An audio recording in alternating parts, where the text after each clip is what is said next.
introduce our speaker tonight, so I'm going to tell you a little bit about my friend Bobby Lothringer.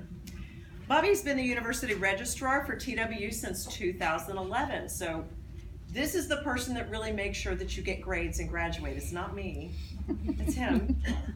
He holds a Bachelor of Arts degree from Texas Tech, Master's degree in Higher Ed Administration from the University of North Texas, and he's currently working on an EDD in that same program at UNT. That's how we met each other, because I'm in the PhD program in Higher Ed. Bobby has over 20 years of experience working in higher ed at 3 different institutions, Texas Tech, UNT, and TWU. In addition to his experience in the registrar's office with 2 different institutions, Bobby has worked in the area of alumni relations, admissions and recruiting, and academia. He recently was awarded with the 2015 Texas Association of Collegiate Registrars and Admissions Officers President's Award, the highest, rarest honor given by the organization, for his many contributions to the organization and higher ed in the state of Texas. So at this point, you're wondering to yourself, am I in the right place? Because he's not even a nurse. Like, why is this person here to speak to us? Well, hold on, I'm going to tell you. Bobby enjoys spending time with his wife, Rebecca, who's here with us tonight, with their 2 dogs, Raider and Scarlet. There are many stories from the last couple of weeks to tell about the dogs. We won't get to that tonight. There are also 2 cats in the house, but does anyone ever really spend time with cats?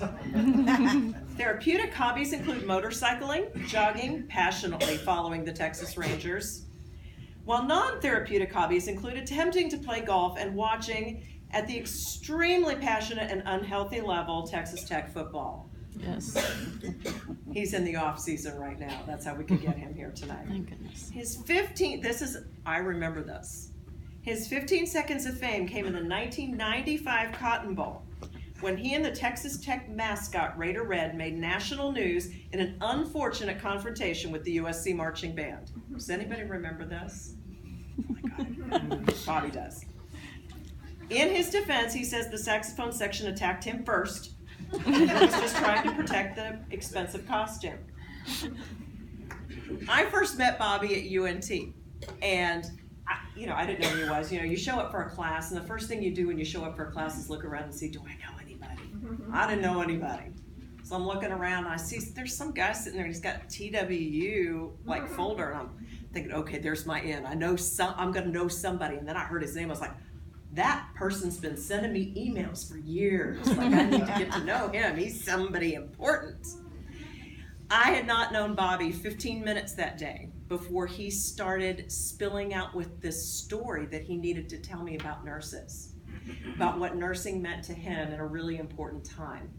And I have asked Bobby to come here tonight and share that story with you. When you have those days when you wonder, why is it that I'm doing what I do? Does it even matter? Do patients even notice? They do, and Bobby's going to remind you.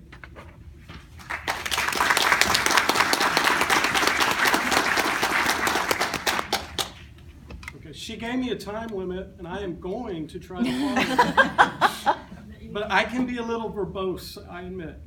So first, thank you so much for inviting me here to be here tonight with you to tell my story. I think this may be a historical first that they've ever invited a registrar to give a keynote address of any kind.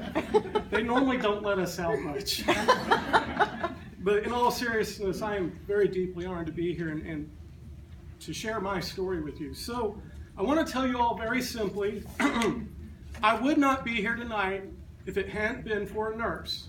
And I don't mean because Christine invited me, or because my mother was a nurse, which I guess I wouldn't be here at all if it weren't for her. No, I would not be here tonight if it hadn't been for a nurse working the overnight shift at Texas Presbyterian Hospital in Denton, Texas, one night in July of 2012, whose instincts told her I was in more trouble than it appeared. I would also possibly not be here if another nurse a few weeks later had not taken the time to sit down with me out of her extremely busy schedule, realizing that I was in a very bad place psychologically and emotionally, and she needed to stop and talk to me. I owe my life to not only these 2 nurses, but to a handful of nurses that would come in and out of my life over the course of the next year.